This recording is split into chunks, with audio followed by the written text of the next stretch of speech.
Hey, what's up, guys? Welcome back to season 1, episode 2 of Cash and Confidence, where we talk money, market power, and respect. I am your host, Mo Money, and who better to talk to the people about generating Mo Money other than Mo Money? I can't think of a better person, honestly. So today's episode is going to be called Know Your Worth, Then Go For It. And just to recap, last week we spoke about the mindset and reframing our minds for money, right? So even if that is, breaking down those ideas that you've been inheriting from your parents or from what you've heard or been programmed from school, or putting that savings into a high yield savings account. If you're following my newsletter, you'll know which ones to put it into. Okay. So ideally, you need to reshape your mindset to be able to understand how you generate more money. Period. That's the first step. Okay. So now, in this first segment, which is called Why Negotiating Matters, I want to talk to you guys about why it is important to negotiate always. Never take the first offer when it comes to money. That is in your job, that is in business, that is in life. Never take the first offer unless the first offer makes sense. It 100% just makes sense to you, take it. Okay. But always try to get something better or that works for you. A lot of people are underpaid because they don't ask. What's the saying? Closed mouths don't get fed. I do agree with that programming. Okay. Closed mouths do not get fed. If you don't verbalize what it is that you want in this life, in this world, how can you get it? All right. So I want you guys to understand that people who negotiate actually can see upwards of $1 million more in their lifetime of working because they have asked for the money.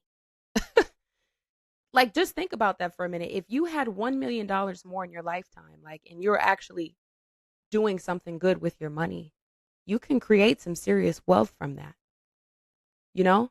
So I think a lot of people are fearful.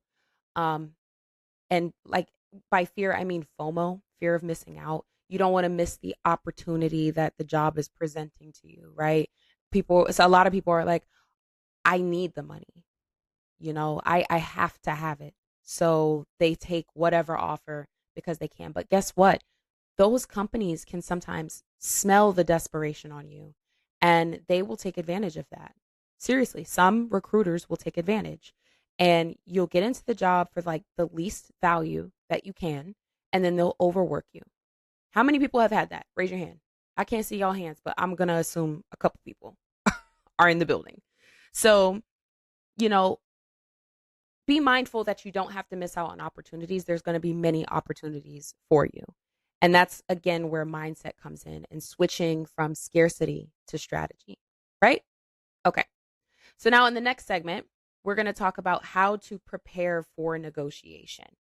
So a couple of things. First thing, you want to be sure to get a brag folder. Brag folder is where you're marking down all of your achievements within a company. You're putting your your accomplishments, things that you've done for the company to add value, right?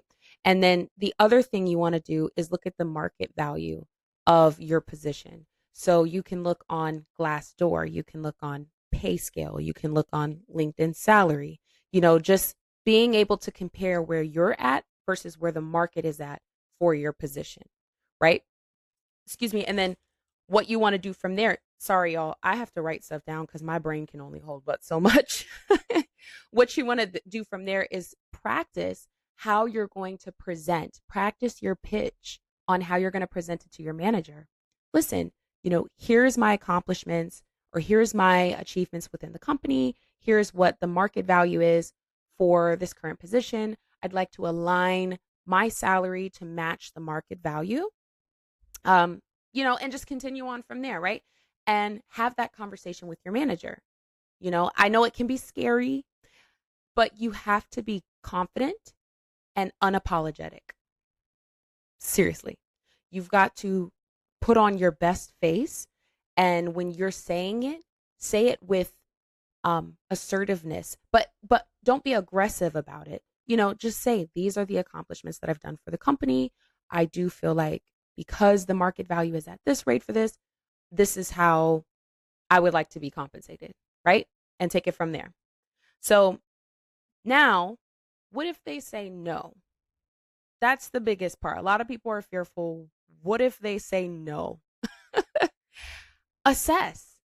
That's it. No is data, not defeat. Okay?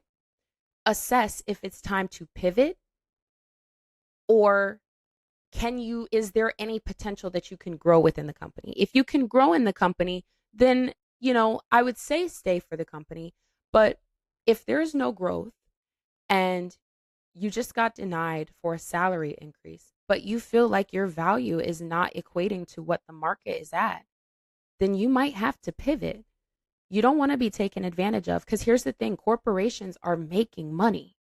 They're making large sums of money. And any moment that you're not doing your job, they're ready to fire you and get somebody else. So you have to have the same mentality. If the corporation is not giving to you what you need, then you have to fire them and get somebody else. That's just how this works.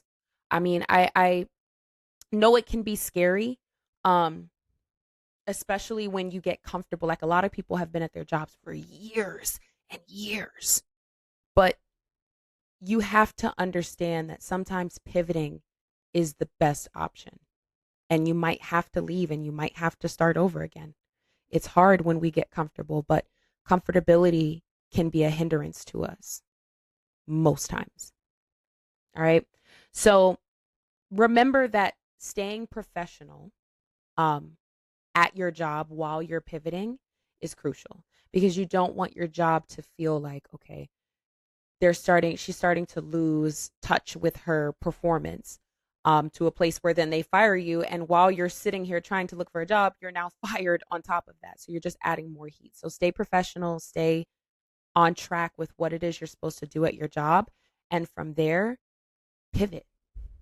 Pivot. Now, for the segment 3, we're going to talk about job hunting 101. Okay. So the first thing you want to do is update your LinkedIn. A lot of people don't even have LinkedIn, I've realized, which is crazy. But you need to get a LinkedIn if you don't have one. Why? Because there are a lot of recruiters on LinkedIn, and there are a lot of companies who are looking for people on there. So you definitely want to have one. Update it, update your profile. Ask ChatGPT if you have to create a fun and exciting and yet professional bio for you that you can put on your LinkedIn. Get yourself a good photo, a good headshot, something professional, and put all of your data in there and update it. Yeah. And then also make yourself open to work. Okay, so that way they know, recruiters know that you're available, you're open to work, and they'll reach out to you based off of your profile. Now, also be sure to list skills in your bio that pertain to the roles that you're wanting to get. Make sure you're putting those keywords specifically that are on their job postings. You're not going to be able to tailor your bio to one particular company, but put as many keywords as you can that caters to what it is that you want to do. All right. Your resumes, be sure you're quantifying your achievements, right? If you increase sales by 25%, put that. Increase sales in my current position by 25%. Quantify it. Let them know, okay, you just don't just put increase sales, right? How much? By 1%, 2%, put 25%. I increased them by 33%. If you don't have those kind of achievements, or, just try to think of the skills that you do have and try to quantify it if you can. Think about it. I don't want to say lie on the resume, but sometimes you got to kind of stretch the truth. Okay. So, and always be sure to update your resume for each job posting. So every time you're applying for a job, you should be updating your resume. I know. Dang, Mo Money. Can I just make a resume and send it to each and every? No. No, you can't, because each company is going to have different keywords. And for your resume to pop up as something unique or special, you need to have keywords that match their job description. Every single time you should update. All right. So, cover letters, keep them short, make them personal, tailor it to the company. Ask ChatGPT, again, that ChatGPT can be your best friend. Ask ChatGPT to help you build a cover letter that is catered to this job description, and then post the job description. You know, obviously review it, make sure it looks good, X, Y, and Z, put everybody's information, and then send that off. You know, don't just send it through the job description. Go onto LinkedIn, find the recruiter for that job or for the company, you know, whichever recruiter is in the department that you're trying to get into, and message the recruiter. Sometimes it's not really desperation. It's really just getting yourself out there and networking. You know, ask them, hey, I have my resume and my cover letter. I saw that this is available. Do you mind if I, some might just ignore you, and then others might respond, and that might be your opening to a new life. So don't be scared. All right. Interview tips. Research the company. Research them like they are your ex-boyfriend's new girlfriend's sister or brother if you're watching.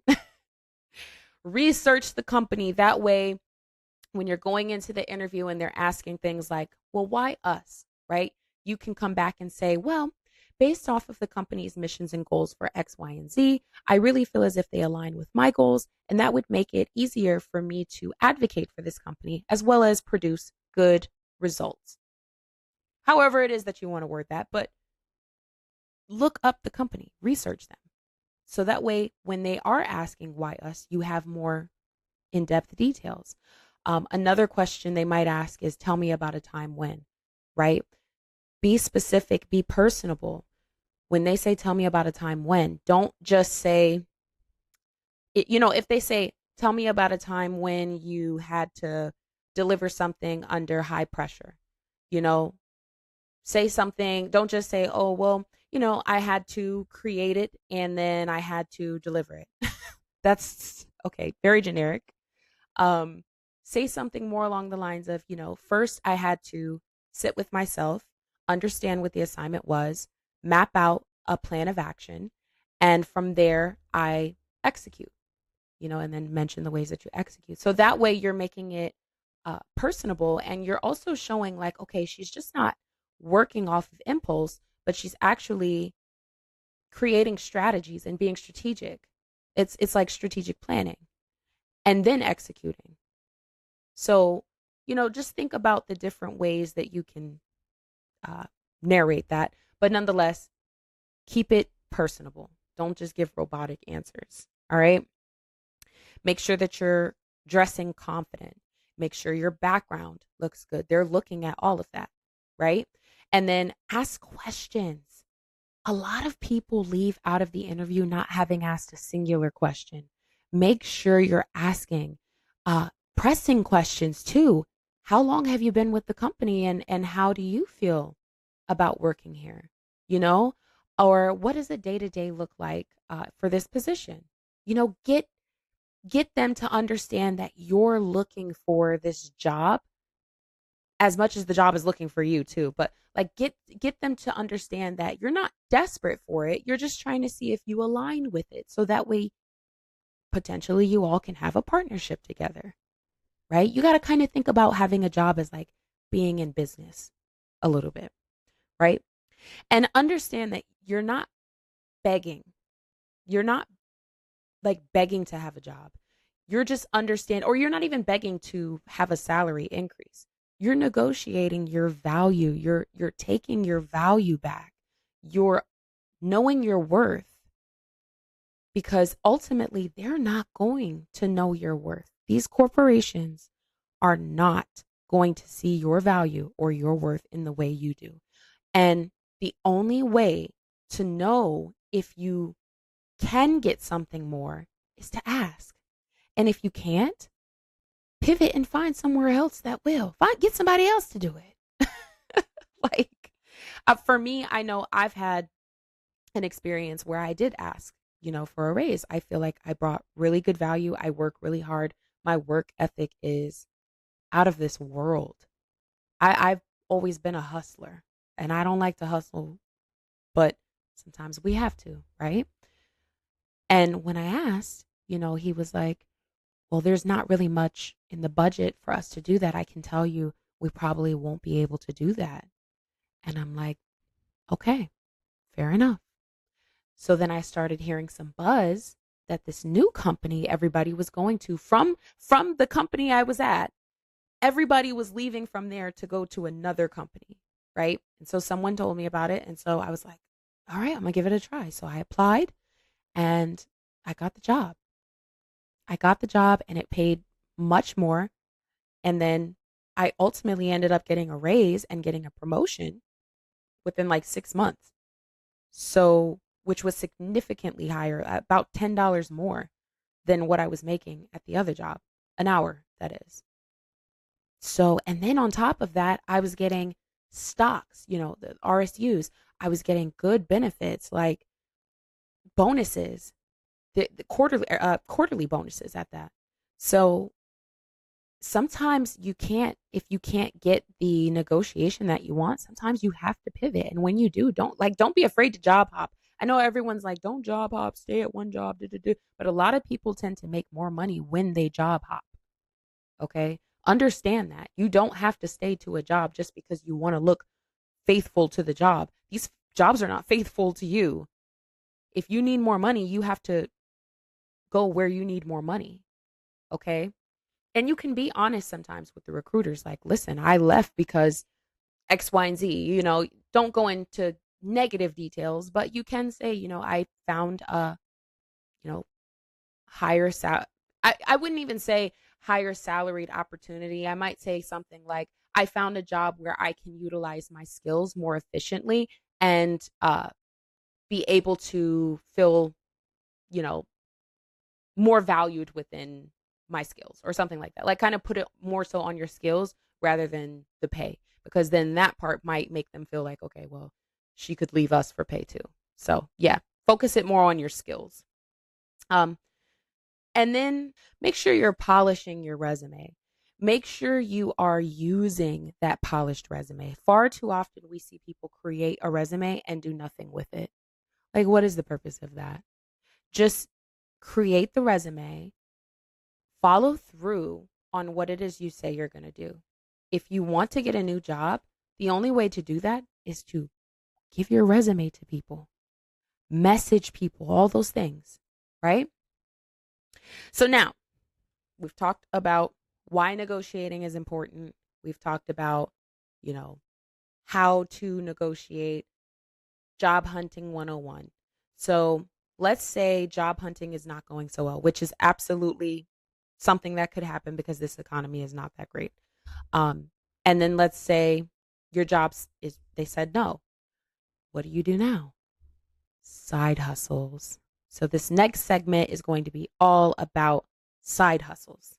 So this part, again, I had to write down because there are so many side hustles. There's so many ways to make money, guys. Like, pick one. Seriously, pick one. So, couple side hustles. First one, you can do digital services. That is a low startup and high demand, right? So you could do things like freelance writing on Upwork or Fiverr, however you say that. You can do social media management. A lot of small businesses need social media managers because they don't have the capacity to do it. Graphic design. If you're not familiar with Canva, I would say get familiar with Canva if that's something you're interested in. Learn how Canva works and then create these digitals. There's so much. There's wedding invitations. There's baby shower invitations. There is graduation invitations. You can do flyers for different businesses. I've personally done flyers for like a massage spa before. They needed me to do some. So there's so many places you can do graphic design for. Okay. And then there's also virtual assistant work. There's different like positions or offerings for virtual assistants. I can't think of some websites, but I'll have to put it in my newsletter. So you'll have to subscribe to be able to find out. Number 2, product based services or products, whatever the case may be. You can do like drop shipping or print on demand. Print on demand is where, say, somebody wants a t-shirt and they want something on the t-shirt and you have a particular design. You can add that design from Canva or wherever, create a design, and you can put it onto a t-shirt and sell it directly. So you're printing on demand. That's like that's a pretty easy one. Um, and then drop shipping would be where you're not having any inventory, you have no products. People are just purchasing from your website and it's shipping directly to them. No inventory. Okay?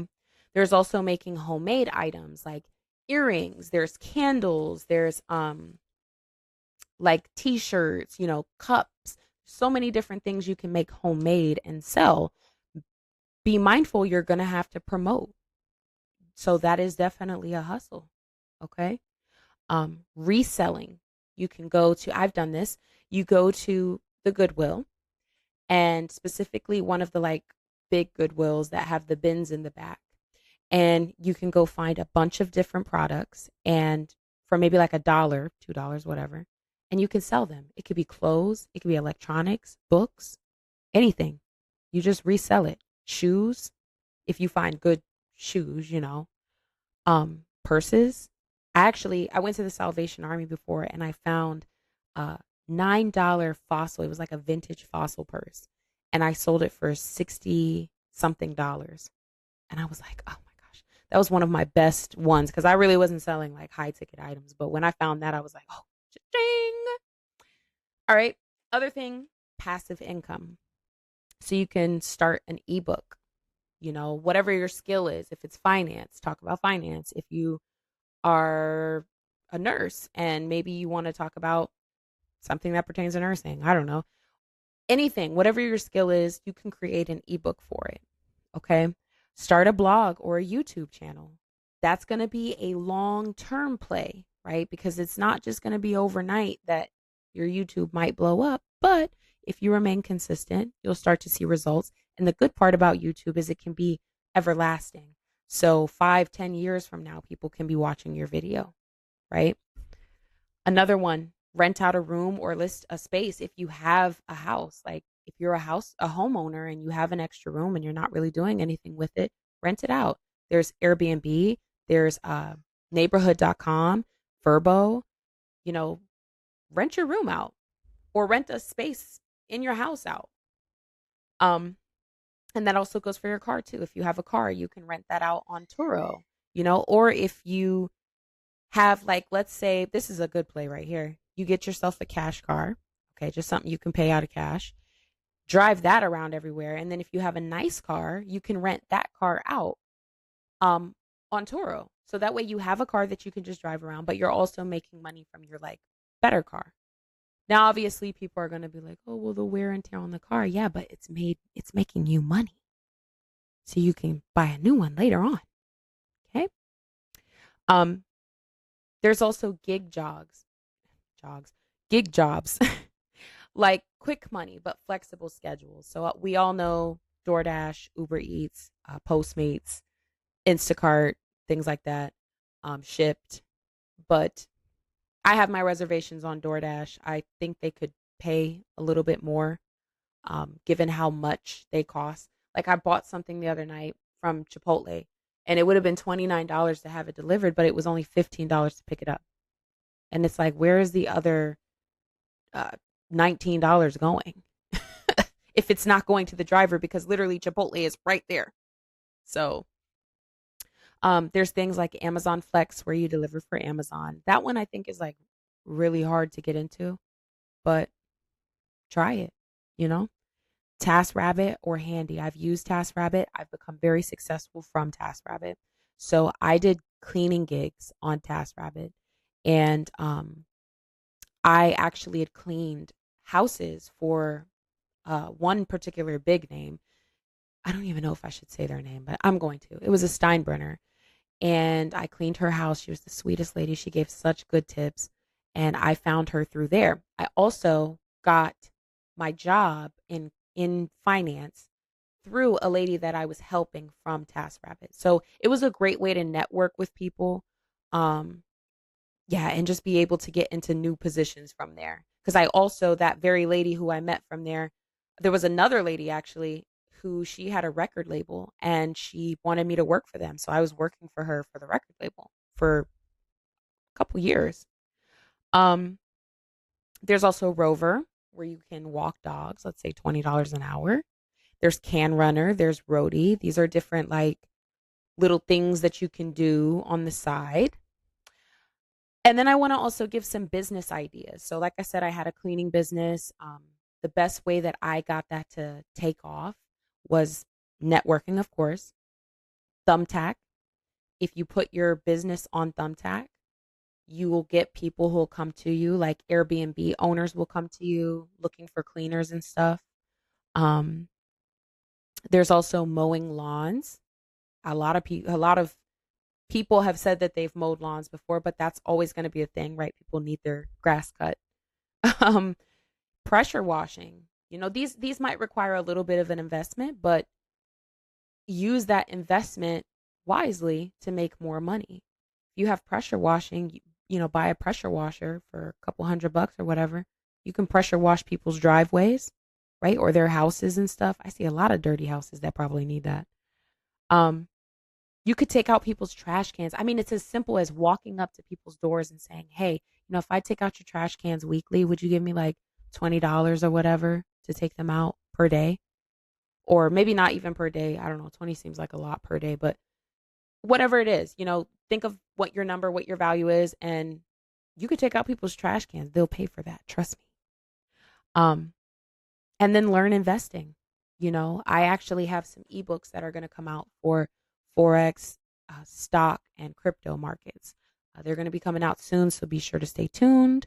Again, sign up for my VIP newsletter so that way you can stay up to date on that. But being able to learn investing is a huge one because even though, again, it's a long-term play, you'll be able to know how to invest your money and be able to have it grow. Becoming a notary. Notary is a good one too. You can mingle with. Now you have to be able to sign for real estate. You also have to have that piece connected to your notary license. So be sure to get that. But you can do signings for real estate and charge an upwards of like $200 and something. You can get contracts with law firms, and whenever an attorney needs you, they can contact you. This is all a part of networking. Again, a long-term play, but all worth it in the end. So yeah, side hustles aren't just glam. They're options for sure. Sometimes if one thing is not flowing enough money, you might have to do another one. But the good part about having side hustles or even multiple is that if your notary business is not doing that well, then you can come over here and do TaskRabbit. If TaskRabbit isn't doing that well, then you can go to Goodwill and start buying stuff and reselling it. There's many different avenues you can take when it comes to having side hustles.